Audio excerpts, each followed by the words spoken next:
हर इंसान करना चाहता है विकास। विकास तो एक जरूरत बन चुकी है। हम रहते हैं राजधानी दिल्ली में। राजधानी दिल्ली विकास की पथ पर आगे बढ़ रही है, तरक्की हो रही है। अब तरक्की हो रही है, लेकिन राजधानी दिल्ली की एक और खासियत है। ये एक विरासत का शहर है। इसका जबरदस्त इतिहास है, बड़ा इतिहास है। इस विरासत को बचाना है बहुत ही अहम। तो लड़ाई बन गई है विरासत वर्सेस विकास की। अगर हम विरासत को बचाना चाहते हैं लेकिन साथ ही विकास करना चाहते हैं, तो कहीं ना कहीं इन दोनों के बीच लड़ाई तो होगी ही। और यही लड़ाई देखी जा रही है। हमारे यहाँ बहुत सारे ऐतिहासिक मॉन्यूमेंट्स हैं। 174 ऐतिहासिक इमारतें हैं जो संरक्षित हैं अकेले दिल्ली में। इन ऐतिहासिक इमारतों से 150 मीटर की दूरी तक बिना ASI archaeological survey of India की इजाजत के कोई कंस्ट्रक्शन नहीं हो सकता। अगर यहाँ पर आपको रिपेयर वर्क भी करना है तो आपको आर्कियोलॉजिकल सर्वे ऑफ इंडिया की इजाजत जरूरी है। 174 ऐतिहासिक इमारतें संरक्षित कैटेगरी में है नई दिल्ली में। ये है हमारी राजधानी का हेरिटेज लॉ। लेकिन अब दिल्ली सरकार सोच रही है कि जो अनप्रोटेक्टेड मॉन्यूमेंट्स हैं, 250 के करीब ऐतिहासिक इमारतें जो संरक्षित कैटेगरी में नहीं आती, जो अनप्रोटेक्टेड हैं, उन्हें भी नोटिफाई कर लिया जाए।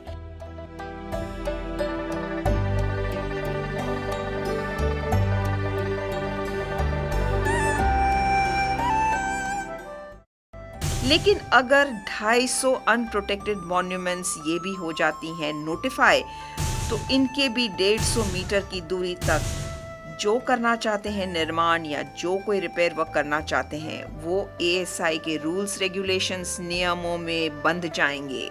और इसीलिए इस नोटिफिकेशन का विरोध होना शुरू हो गया है। फिलहाल तो सरकार सोच रही है नोटिफिकेशन को लेकर।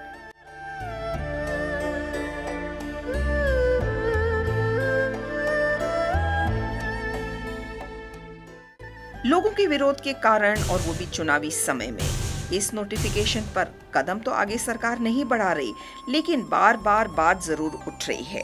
2008 में ही इंटैक्ट संस्था ने कह दिया था कि हमारे यहाँ 250 ऐसी ऐतिहासिक इमारतें हैं, 250 मॉन्यूमेंट्स हैं, जिन्हें संरक्षित कैटेगरी में लाया जाना चाहिए। फिलहाल ये अनप्रोटेक्टेड मॉन्यूमेंट्स हैं। लेकिन सरकार ने चुनावी कंसिडरेशंस को ध्यान में रखते हुए उस बात को नहीं माना। पर्यावरण से जुड़ी संस्थाओं को कहना है कि बात सिर्फ संरक्षण की नहीं है, हमारी विरासत को बचाना बहुत अहम है। तो जो लोग रहते हैं विभिन्न मॉन्यूमेंट्स के आसपास, उन्हें कई समस्याओं को झेलना तो पड़ता ही है। अब सरकार इस तरह का नोटिफिकेशन लाए या न लाए, इस पर चर्चा बहस तो छिड़ी गई है। लेकिन एक्सपर्ट्स कहते हैं कि अगर हम साइट स्पेसिफिक प्लानिंग करते हैं, यानी जो जगह है उसके इर्द गिर्द इस तरह की प्लानिंग करते हैं कि मॉन्यूमेंट भी बच जाए और लोगों को मुश्किलें भी न झेलनी पड़े, यानी नागरिकों की बढ़ती मुश्किलें ये भी समझ जाए दिल्ली सरकार, तो काफी हद तक मुश्किलों को दूर रखा जा सकता है।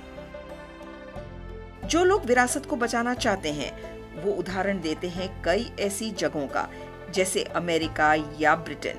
वहां पर भी बहुत सारी इमारतें हैं। वहां पर तो इन मॉन्यूमेंट्स के आसपास जो इमारतें हैं उनमें तो आप पेंट भी नहीं कर सकते। यानी अगर आपको छोटा मोटा रिपेयर वर्क करना है या रंग भी बदलना है अपनी इमारत का, तो आपको उन नियमों के तहत परमिशंस लेनी है जरूरी। कई बार परमिशंस भी नहीं मिलती, क्योंकि विरासत के नाम पर हर शहर की यही कोशिश रहती है कि जो बात हो गई 300 साल पहले, उसे कैसे भी इतिहास के नाम पर बचाया जाना है जरूरी। दिल्ली भी ऐतिहासिक शहर है। दिल्ली का बहुत खूबसूरत इतिहास है। ये मॉन्यूमेंट्स, ये ऐतिहासिक इमारतें बताती हैं दिल्ली के इस इतिहास को। इन ऐतिहासिक इमारतों का बचाव, इनका संरक्षण है बहुत ही अहम। लेकिन यहाँ तो लड़ाई है विकास के साथ। दिल्ली की आबादी बढ़ती जा रही है, दिल्ली में नए घरों की जरूरत बढ़ती जा रही है। जो पुराने घर हैं उन्हें तोड़कर लोग बनाने चाहते हैं नए घर। जहां पर 1 मंजिला मकान था वहां पर 4 मंजिले मकान बनाना चाहते हैं। लेकिन अगर 150 किलोमीटर के पास है, कोई भी संरक्षित मॉन्यूमेंट तो नहीं बना सकते। और दिल्ली में अलग अलग जगह इस तरह की ऐतिहासिक इमारतें हैं। नागरिकों के लिए बड़ी मुश्किलें तो है ही, अब सरकार के सामने है किस तरह समाधान निकाला जाए।